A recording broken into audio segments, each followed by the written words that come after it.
Welcome to the Fine Year, a month-by-month presentation of a big year I made in 2019. I've seen a number of other big year presentations on YouTube this year, and I thought it might be fun to show some of the photos and locations that I visited that year. I didn't take too much video, so there might be a little, but not too much of that. Hopefully this will perhaps inspire you to do your own big year, maybe give you a few ideas. I should also mention why I call my adventure the Fine Year instead of something else. I was out to enjoy myself, enjoy the first year of my retirement, not to set any records or set the world on fire. See iconic birds, iconic places, and do the best I can. Whatever the result is, that would be fine. In this first video, covering sites we visited in January 2019, I'll cover locations in the Ventura and Los Angeles area, as well as locations near San Blas, Mexico, where my wife and I traveled in January with the tour groups from the birding company Wings. Many years on January 1st, my wife Gail and I zip up and down the California coast, trying to get the year off to a good start with as many birds as we can. This year, I decided to take my time in California. We began the year at Ventura Harbor, near the launching point for trips to the Channel Islands, as well as at the Channel Islands National Park Visitor Center. A small pod of bottlenose dolphins was in the harbor. I decided that must be a good omen. The usual wintering western grebes were there as well. Often large rafts of these can be seen offshore, but this year I was content with the few patrolling the harbor. Gulls are frequent visitors to the harbor as well. Western gulls and ring-billed gulls are the most likely to be sighted, although several others can be found from time to time. Sometimes we see California, herring, Heermans, or even glaucous-winged gulls. Marbled godwits are regular along the shores in Southern California in the winter. They're one of my favorite shorebirds. I think because of the two-tone bill and the way the long bill curves just a smidge upward instead of downward like so many others. Plus, I appreciate their large size, which makes it easier to photograph them. Up on Surfer's Knoll that morning was a young red-tailed hawk. Its tail had not yet gained that adult reddish coloring. It was part of a large hawk contingent that overwinters in California. My standard joke is all the red tails in the country take a winter vacation out here. We missed some shorebirds I was hoping for in Ventura, such as turnstones and surfbirds, so we hustled up to Carpinteria, where we found another large shorebird, the whimbrel. This one found its breakfast in the marsh. Killdeer are here all year long in Southern California. If I get motivated in the springtime to go birding, I can usually find a nest with some chicks and perhaps a parent doing its broken wing display.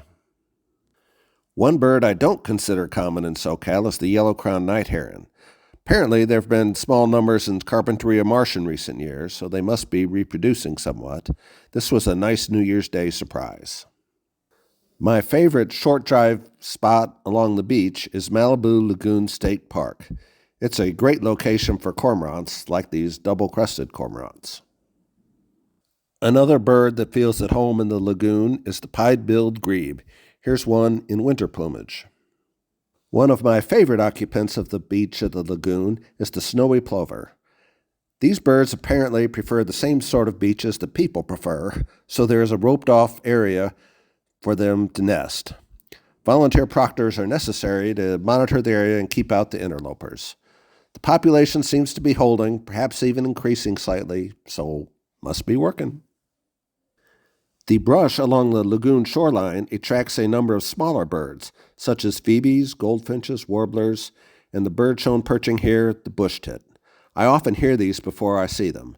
They travel in flocks of about 20, cheeping and calling to each other as they move from plant to plant. Another favorite spot to bird in Southern California is the Bolsa Chica Ecological Reserve. Unfortunately, this is more of a long drive spot, as it takes about 90 minutes to get there from Ventura County. I only visit about 2 or 3 times a year.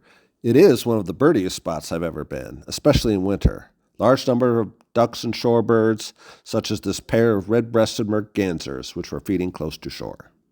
One bird I love to see here in winter is the surf scoter. It's much easier to take pictures of this photogenic duck here than bouncing around out in the ocean somehow.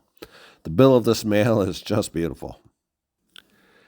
This northern shoveler is common throughout most of the wildlife refuges in California. They are easy to approach here at Bolsa Chica without causing them undue stress. These long-billed curlews were photographed early in the morning, but even though they're in the shadows, I still enjoy this picture. Their bill is even longer than that of the whimbrel seen earlier. Truly a fun bird to see. Here is a Bolsa Chica specialty, the reddish egret. Occasionally they are seen elsewhere along the coast between Ventura and there, and I've seen them at Malibu Lagoon, but this is the only place I know they can be counted on. I have not failed to find one there for the last 5 or 6 years. My high count on one trip was 3 of them. Close to home and away from the ocean, I live near other good birding spots, such as the open space area identified on maps as Oak Canyon.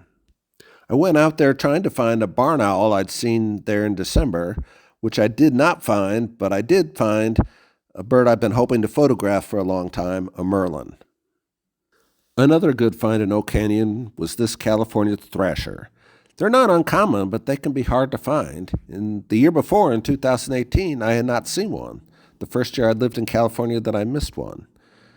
On the same hike, I found another likely common, but not common for me, bird, the rufous-crowned sparrow. So it was a good day even without the owl.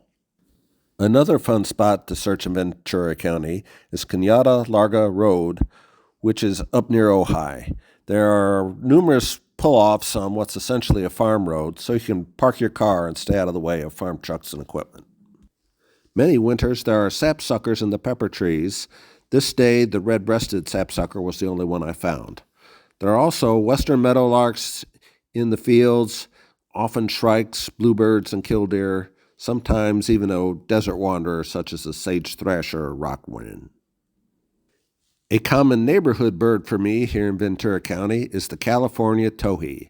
They're a little bit sulky, but not nearly as much as the thrashers. They have a chip call that reminds me a little of the chip call of the cardinals I heard growing up out east. Early in January, Gail and I headed down to Mexico for a trip we'd arranged and booked with the Wings tour group before the thought of a big year entered my mind. This was a relaxed trip with plenty of birding, but also pretty hotel grounds which were perfect for relaxing. This trip was led by Steve Howell, a world-class birder and field guide author. We met in Puerto Vallarta, where everyone's flights had landed, and birded a little there the next morning before we headed to San Blas. One of the birds we saw was my lifer, painted bunting. She was not the colorful male, but I still found her stunningly beautiful. She took the sting out of missing pictures of the San Blas jays we saw that morning. On the beach at Puerto Vallarta, we saw some seabirds I was familiar with from the time I had worked in Puerto Rico a decade before.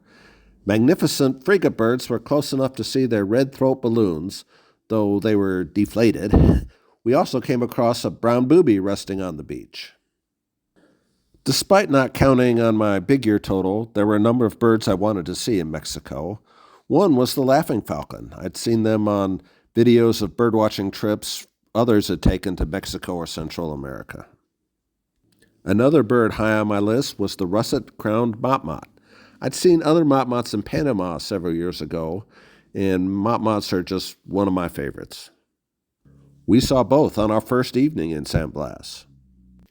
Here are some other pretty, non-counting, but pretty Mexican birds, the golden-cheeked woodpecker and the citrulline trogon.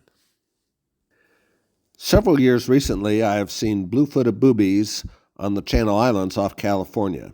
Typically, those boobies don't have plumage and feet that are as colorful as on these here in Mexico, so I enjoyed seeing these.